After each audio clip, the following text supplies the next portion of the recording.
ملیر کا نام ذہن میں آتے ہی آنکھوں میں لہراتے کھیتوں اور باغات کا تصور ابھر آتا ہے۔ وہ بھی کیا زمانہ تھا کہ کراچی کے عوام سیر و تفریح کے لیے ملیر کے باغات کا رخ کیا کرتے تھے، مگر بہت کچھ بدل چکا ہے۔ پانی ہوا زراعت کے لیے ہو درکار ہو یا انسانی ضروریات پوری کرنے کے لیے ملیر میں ناپید ہے۔ لیکن یہ بھی ایک تلخ حقیقت ہے کہ ملیر ٹاؤن کا تمام کاروبار چنگی اور ذیلی محصول کی شکل میں سندھ حکومت سے ملنے والے فنڈ پر چلتا ہے۔ اس وقت ملیر ٹاؤن انتظامیہ کے پاس آمدنی کا کوئی دوسرا ذریعہ نہیں ہے۔ ملیر ٹاؤن کو حکومت کی جانب سے آنکڑے اور ضلع ٹیکس کی مدد میں سندھ حکومت کی جانب سے 402.242 ملین روپے کی آمدنی حاصل کرے گی، جبکہ متوقع آمدنی کا تخمینہ 63.470 ملین روپے ہے۔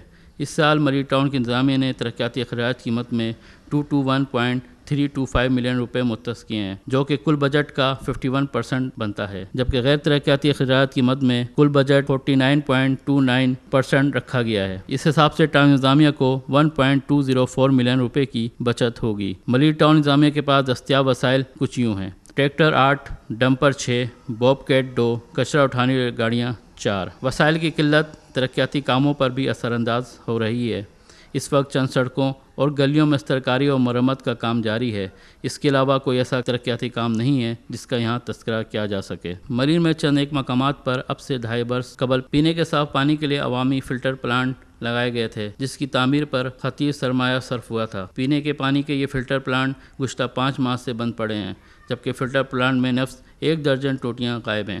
علاقہ مکینوں کا کہنا ہے کہ ٹاؤن انتظامیہ پانی اور کچرے کے مسائل پر توجہ نہیں دیتی اور اب یہ مسائل سنگین تر ہوتے جا رہے ہیں۔ یہاں کوڑا اٹھتا نہیں ہے، اگر یہ آئی ہے 3 مہینے 2.5 مہینے کے بعد گاڑی آئی ہے، اس کونے پہ ہر دوسرے دن آتی ہے۔ دنیا جہاں کا لیاقت مارکیٹ کا کچرا آتا ہے، یہ 3 مہینے کے کھڈے کو کھودتے ہوئے انہوں نے یہ کھود کے چلے گئے، بھرتے نہیں ہیں۔ پانی گٹر کا آ رہا ہے، بلوں پہ دستخط کروا کے کہتے ہیں یہاں بل بھرو ورنہ لائن کاٹ دیں گے، یہ کر دیں گے، وہ کر دیں گے۔ سب سے مین مسئلہ ہے کہ پانی جو ہے نا بالکل آ ہی نہیں رہا ایک ہفتے سے۔ ٹینکر والوں کو کہاں سے مل رہا ہے؟ ٹینکر والوں کو تو مل ہی رہا ہے نا کہیں سے۔ ٹینکر والوں 1000 1200 1500 اس طرح لیتے ہیں۔ عوام کا یہ بھی کہنا ہے کہ سابقہ ناظمین کے دور میں صفائی اور پانی مقرر وقت پر آتا تھا، مگر جب سے ایڈمنسٹریٹر آئے ہیں نہ پانی آتا ہے اور نہ صفائی ہوتی ہے، جبکہ یہ بھی حقیقت ہے کہ جب سے ایڈمنسٹریٹر آئے ہیں ان کو فنڈز کی قلت کا سامنا ہے۔ اس سلسلے میں جب ایڈمنسٹریٹر ملیر ٹاؤن ڈاکٹر مختار پلیجو سے بات کی تو انہوں نے اپنی مجبوریاں کچھ یوں ظاہر کی۔ بارشوں کے حوالے سے جو بارش کا پانی جمع ہو گیا تھا یا گٹر اوور فلو ہو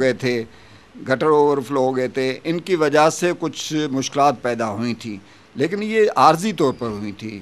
باقی کچرے کا جو مسئلہ ہے، میں یہ پھر دوبارہ دعویٰ کرتا ہوں کہ کوئی بھی بیک لاگ یہاں پر نہیں ہے۔ جس طرح کچرے کے بڑے ڈمپس ہوں، پرانے کچرے کے ڈمپس پڑے رہے ہوں، سڑ رہے ہوں، ان سے کوئی بدبو اٹھ رہی ہو، کوئی اسمیل اٹھ رہی ہو، اس کی وجہ سے خدا نخواستہ کوئی بیماریاں پھیل رہی ہوں، ایسا کوئی ہمارے پاس ایسی کوئی کمپلین نہیں ہے۔ ایون ہمارا جو لائن ان سے گورنمنٹ ہاسپٹل جو ہے سعود آباد کے، ان سے بھی رہتا ہے، اگر کوئی ایسی چیز کچرے کے حوالے سے کوئی ہوتی تو سب سے بڑی خطرناک بیماریاں ڈائریا ہو جاتا ہے۔